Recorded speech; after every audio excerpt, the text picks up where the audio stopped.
दूध भेसळ विरुद्ध जो मोर्चा आयोजित केला त्या मोर्चामध्ये आपण सर्वजण आलात, सर्वांचं धन्यवाद व्यक्त करत असताना आज आपण दोन कारणांसाठी या ठिकाणी आलेलो आहोत.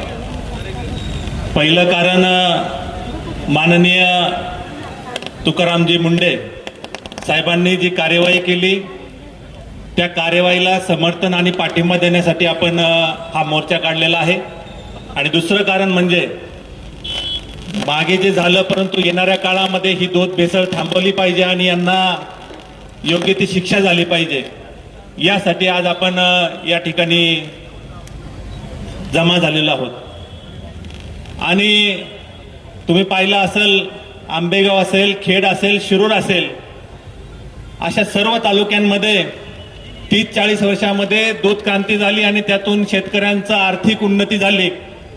शेतकऱ्याला रोज पैसे मिळेल असं दुधाच्या माधून साधन होतं, परंतु काही नफाखोरी लोकांनी एक सिंडिकेट तयार केलं आणि त्याच्यामध्ये डिटर्जंट असेल, शॅम्पू असेल, युरिया सारखे रासायनिक पदार्थ मिसळून हा धंदा, याचं नुकसान करण्याचं काम यांनी केलं आणि एक रसायन क्रांती यांनी आणली.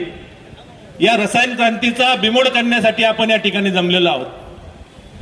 खरं पाहायला गेलं तर माझ्या अगोदरच्या वक्त्यांनी किंवा माझ्यानंतर सांगतील की गेले 20-30 वर्ष ही लोक कसं करत होती, यांच्यावर गुन्हे दाखल झाले, परंतु यांच्यावर ठोस असा निर्णय झाला नाही. खरं पाहायला गेलं तर मागही पत्रकार परिषदेमध्ये मी सांगितलं की हे सर्व पाहत असताना हे सिंडिकेट पाहिलं तर मला पुष्पा पिक्चर मधली गोष्ट आठवते. त्याच्यामध्ये वेगवेगळी पात्र असतात आणि ती पात्र चंदनखोरीमधून कसा नफा मिळवायचा त्याचा प्रयत्न करत असतात. असाच दुधांमधून फायदा मिळवण्यासाठी या ठिकाणी वेगवेगळे व्यक्तिमत्व काम करतायत. येणाऱ्या काळामध्ये आपल्याला त्याचा बिमोड करायचा आहे, परंतु व्यासपीठावरील सर्वांची जिम्मेदारी आहे. बघा, येणाऱ्या काळामध्ये हे सर्व मॅनेज करण्याचा प्रयत्न करतील आणि हे मॅनेज करत असताना हे मॅनेज होऊ नये, त्यामुळं तुकारामजी मुंडे साहेब आहेतच, सरकार आहे, परंतु जनताचा रेटा हा मोठा असला पाहिजे.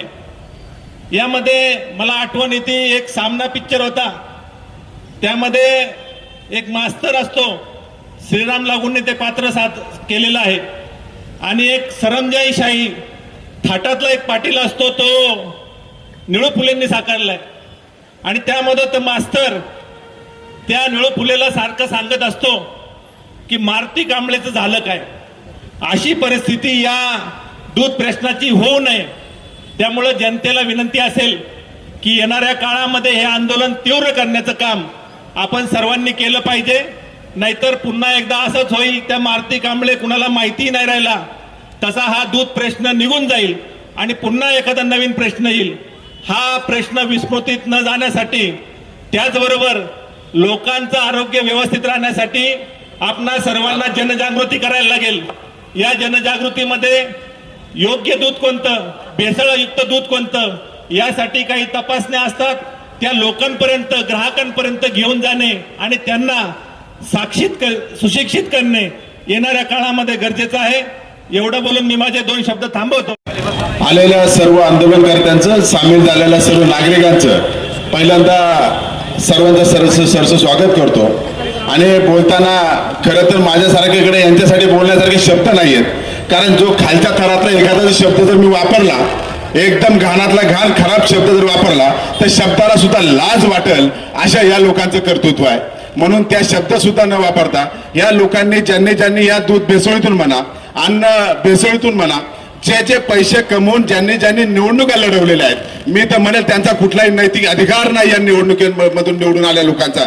यांनी स्वतःच्या मनातून थोडी तरी नैतिकता शिल्लक राहिली असेल, राजीनामा द्यावा आणि ज्यांनी याच्यामध्ये सहभागी झालं यांनी उत्तम मोठमोठ्या शिक्षा होणार आहे. ताई, तुम्ही मगाशी म्हणालात की यांना शिक्षा झाली पाहिजेत, पण शिक्षा होणारच आहेत, कारण महाराष्ट्र सारख्या जनतेला एक निर्भीड असा एक अधिकारी मिळालाय ज्याचं नाव आहे तुकारामजी मुंडे साहेब. खरं तर त्यांना सलाम करावा तेवढं छोटा आहे. म्हणून आपण सर्वजणांनी एक ठाम निर्धार करू, सर्वजण एकत्र राहून एकत्र लढा देऊ आणि या लोकांना शिक्षा जोपर्यंत होत नाही तोपर्यंत हा लढा असाच अविरत चालू ठेवू. असाच माझ्या वतीने थांबतो. जय हिंद, जय महाराष्ट्र.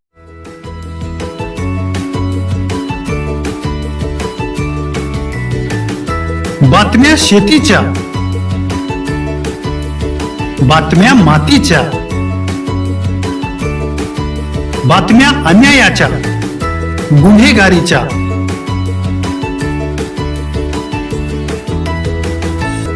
राजकारणाच्या आणि समाजकारणाच्या, शोषणाविरुद्ध बुलंद आवाज, जनसामान्यांच्या हुंकाराची गाज, सत्कार्याला प्रोत्साहन, दुष्कृत्याला अनुशासन, निर्भीड, निस्पृह, सडेतोड, बेधडक आणि रोखटोक म्हणजेच विघ्नहर टाइम्स. शोध बातमीचा, ध्यास सत्याचा. आपलं चॅनल, आपली बातमी. सबस्क्राईब तर कराच, पण बेल आयकॉनवर क्लिक करायलाही विसरू नका.